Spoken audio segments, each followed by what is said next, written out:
کبھی ایسا محسوس ہوا ہے کہ دماغ ایک ایسا براؤزر ہے جس میں 50 ٹیبز کھلے ہوں اور سمجھ ہی نہ رہا ہو کہ یہ میوزک کہاں سے بج رہی ہے؟ ہاں بالکل. یہ رات کے 3 بجے آنکھ کھلے اور جسم تو تھکا ہوا ہو، لیکن دماغ وہ 3 سال پرانی کوئی بحث دہرا رہا ہو. بالکل وہی. اور پھر چھوٹے چھوٹے فیصلے جیسے آج کیا کھانا ہے وہ بھی ایک پہاڑ جیسے لگتے ہیں. اور اس سارے شور میں یہ سمجھنا مشکل ہو جاتا ہے کہ یہ آوازیں آ کہاں سے رہی ہیں. کیا یہ ہماری اپنی تھکاوٹ ہے، ہمارا خوف ہے، یا ارد گرد کے لوگوں کی توقعات کا بوجھ؟ صحیح. تو آج ہم اسی دھن کو، اسی شور کو تھوڑا کم کرنے کی کوشش کریں گے. ہمارے پاس جو ذرائع ہیں وہ ذہنی سکون اور خود کو بہتر بنانے پر لکھی گئی کچھ بہترین تحریروں کا نچوڑ ہیں. اور ان کی مدد سے ہم ایک پرسکون ذہن کی عمارت تعمیر کرنے کا طریقہ سمجھیں گے. ہاں، اور یہ عمارت 3 ستونوں پر کھڑی ہے. پہلا ہے ہماری جسمانی توانائی، خاص طور پر نیند. دوسرا ہے ہمارے ذہنی عمل یعنی فیصلہ سازی. اور تیسرا ہمارا سماجی ماحول، مطلب ہمارے تعلقات. یہ ایک بہترین خاکہ ہے، کیونکہ اگر بنیاد ہی کمزور ہو تو دیواریں اور چھت تو کبھی مضبوط نہیں ہو سکتی. تو بنیاد سے شروع کرتے ہیں. چلیں کرتے ہیں. ٹھیک ہے. تو سب سے بنیادی خیال جس پر تمام ذرائع متفق ہیں وہ یہ ہے کہ اگر آپ کی توانائی کی ٹنکی ہی خالی ہے تو مثبت یا نتیجہ خیز ہونا ناممکن ہے. جی، اور یہیں سے بے خوابی یعنی انسومنیا کا مسئلہ سامنے آتا ہے. ہم سب جانتے ہیں اس کے اثرات: ہر وقت کی تھکاوٹ، چڑچڑاپن، اور کسی بھی چیز پر توجہ مرکوز کرنے میں شدید دشواری. بالکل. اور ذرائع میں بے خوابی کی مختلف اقسام کا بھی ذکر ہے جو اس مسئلے کی گہرائی کو ظاہر کرتا ہے. ایک ہے عارضی بے خوابی یا ایکیوٹ انسومنیا. اچھا. یہ یوں سمجھیں کہ کسی خاص دباؤ والے واقعے کی وجہ سے ہوتی ہے، جیسے کوئی امتحان ہو یا کوئی بڑی پریزنٹیشن. تو یہ خود ہی ٹھیک ہو جاتی ہے؟ عموماً ہاں. لیکن پھر ہے دائمی بے خوابی یا کرونک انسومنیا، جو زیادہ سنگین ہے. یہ تب ہوتی ہے جب نیند میں خلل ہفتے میں کم از کم 3 بار ہو اور یہ سلسلہ 3 مہینوں تک چلے. ان میں ایک کوموربڈ انسومنیا کا بھی ذکر ہے جو بے چینی یا ڈپریشن جیسی حالتوں سے منسلک ہوتی ہے. اس کا کیا مطلب ہے؟ یہ ایک بہترین سوال ہے اور یہ بہت اہم نکتہ ہے. کوموربڈ کا مطلب ہے کہ بے خوابی اکثر اکیلے نہیں آتی. اچھا. یہ کسی بڑے مسئلے جیسے بے چینی یا ڈپریشن کی ایک علامت ہو سکتی ہے. ذرائع کہتے ہیں کہ اس صورت میں صرف نیند پر کام کرنا ایسا ہے جیسے آپ بخار کی گولی تو کھا رہے ہیں لیکن انفیکشن کا علاج نہیں کر رہے. مطلب آپ کو اصل جڑ تک جانا ہوگا. بالکل. بے خوابی ایک اشارہ ہو سکتا ہے کہ آپ کی ذہنی صحت کو زیادہ گہری توجہ کی ضرورت ہے. یہ تو بہت اہم بات ہے. تو اس بنیاد کو مضبوط کرنے کے لیے ذرائع کیا عملی مشورے دیتے ہیں؟ ایک بہت ہی دلچسپ مشورہ ہے: خود کے ساتھ ایک بچے جیسا سلوک کرے. یہ دلچسپ ہے نا؟ سوچئے، ہم ایک بچے کے لیے سونے کا کتنا سخت ماحول بناتے ہیں. ایک مقرر وقت، پرسکون ماحول، کوئی شور نہیں، کوئی اسکرین نہیں. ہمیں اپنے ساتھ بھی ویسی ہی شفقت اور نظم و ضبط دکھانا ہے. اور اس میں سب سے پہلی اور شاید سب سے مشکل عادت ٹیکنالوجی سے دوری ہے. ذرائع کہتے ہیں کہ سونے سے کم از کم 1 گھنٹہ پہلے فون، ٹی وی یہ سب بند. جی، اور اس کے پیچھے گہری سائنس ہے. یہ جو اسکرین کی نیلی روشنی ہے نا، ہاں، یہ ہمارے دماغ کو دھوکہ دیتی ہے. اسے لگتا ہے کہ ابھی بھی دن ہے، اور یہ میلاٹونن یعنی نیند لانے والے ہارمون کی پیداوار کو دبا دیتی ہے. تو جب ہم اسکرین بند کرتے ہیں تو ہم اپنے جسم کو اس کی قدرتی تال میں واپس لا رہے ہوتے ہیں. بالکل. آپ اپنے جسم کو بتا رہے ہوتے ہیں کہ اب آرام کا وقت ہے. اور بستر کے صحیح استعمال کے بارے میں کیا خیال ہے؟ اس پر بھی بہت زور دیا گیا ہے کہ بستر صرف 2 چیزوں کے لیے ہے: سونا اور قربت. ہاں، اور اس کے پیچھے نفسیات بہت سادہ ہے. آپ کے دماغ کو یہ سیکھنا ہے کہ بستر مطلب آرام. اگر آپ بستر پر بیٹھ کر کام کریں گے، ای میلز دیکھیں گے، تو دماغ اس جگہ کو کام اور دباؤ سے جوڑ دے گا. صحیح. پھر جب آپ سونے کی کوشش کریں گے تو دماغ الجھن میں پڑ جائے گا کہ اب کیا کرنا ہے، آرام یا کام. آپ کا بیڈ روم ایک دفتر بن جاتا ہے. تو پھر اس 1 گھنٹے میں کیا کیا جائے؟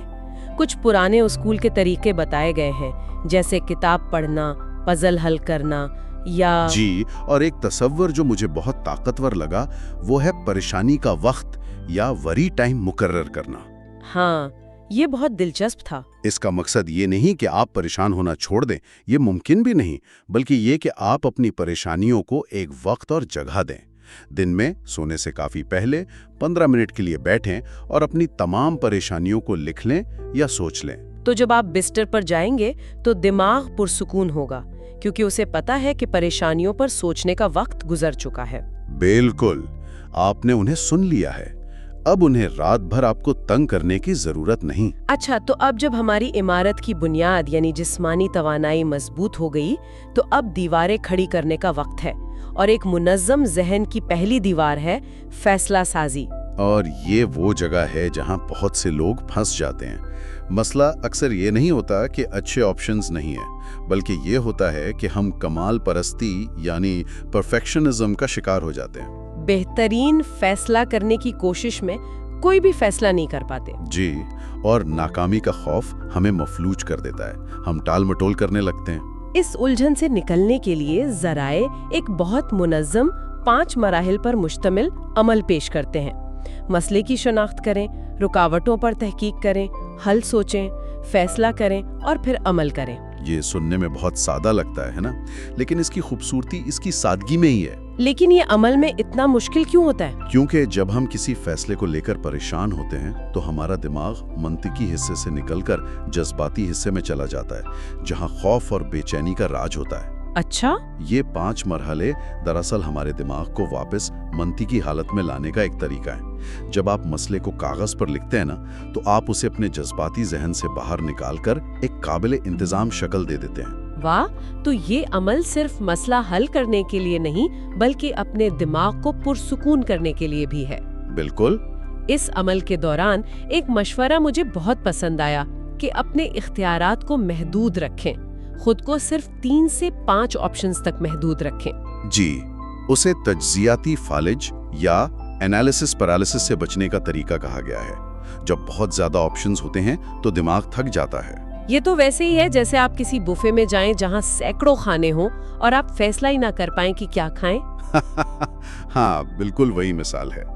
इख्तियारात को महदूद करना आपके दिमाग को एक काबिल इंतजाम काम देता है। एक और दिलचस्प टिप सिक्का उछालने का टेस्ट है। हाँ, ये वजदान को सुनने का एक बेहतरीन तरीका है।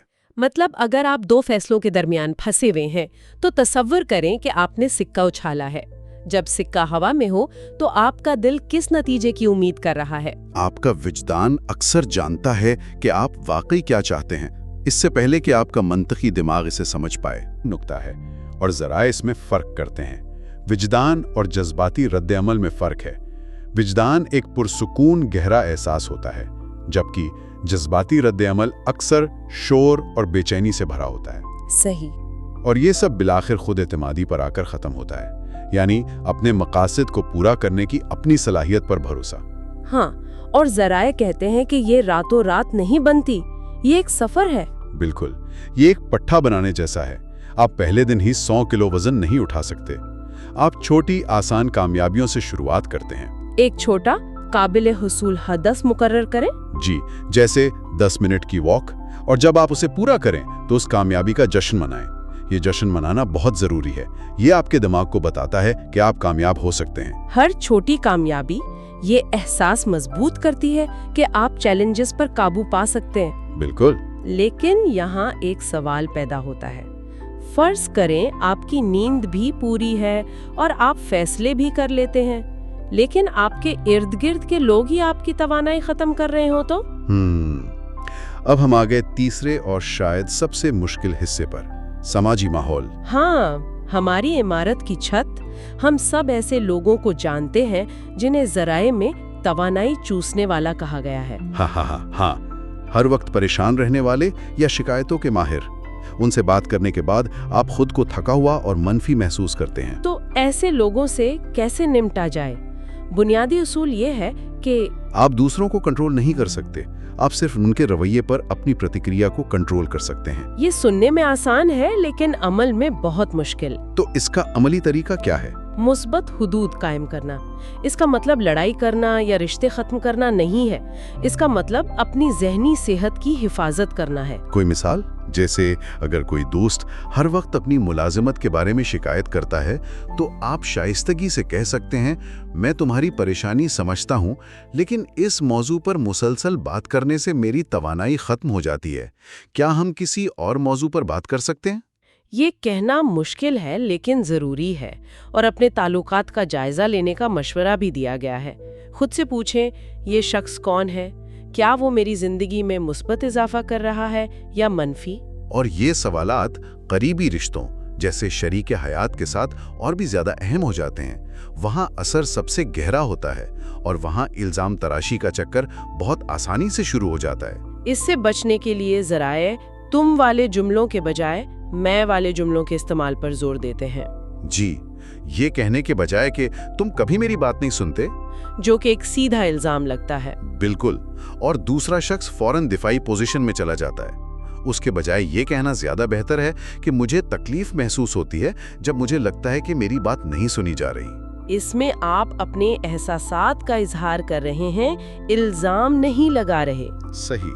और आपके एहसासात पर बहस नहीं हो सकती। ये गुफ्तगू को लड़ाई से हटाकर मसले के हल की तरफ ले जाता है। इसके अलावा तवज्जो से बात सुनने पर भी बहुत जोर दिया गया है।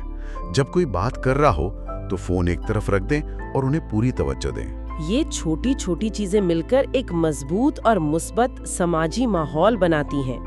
एक ऐसी छत जो आपको बैरूनी दुनिया के ज़हनी शोर से बचाती है। तो इस सब का क्या मतलब है? इसका मतलब ये है कि एक पुरसुकून ज़हन कोई इत्तिफाकी चीज़ नहीं, बल्कि ये एक तामीर है। इसकी बुनियाद एक आरामदेह जिस्म है, सुतून फैसला साजी का एक मुनज़्ज़म अमल है, और छत एक सेहतमंद समाजी माहौल है। और ये तीनों एक दूसरे से जुड़े हुए हैं।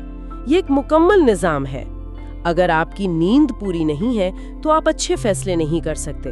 अगर आप फैसलों पर अटके हुए हैं तो ये आपके रिश्तों में तनाव पैदा करेगा। और अगर आपके रिश्ते जहरीले हैं तो ये आपकी नींद और ज़हनी सुकून को बर्बाद कर देंगे। कि वो जहन नशीन हो सकें, सबसे पहले अपनी नींद की हिफाजत करें। बिस्तर आराम के लिए है, काम के लिए नहीं।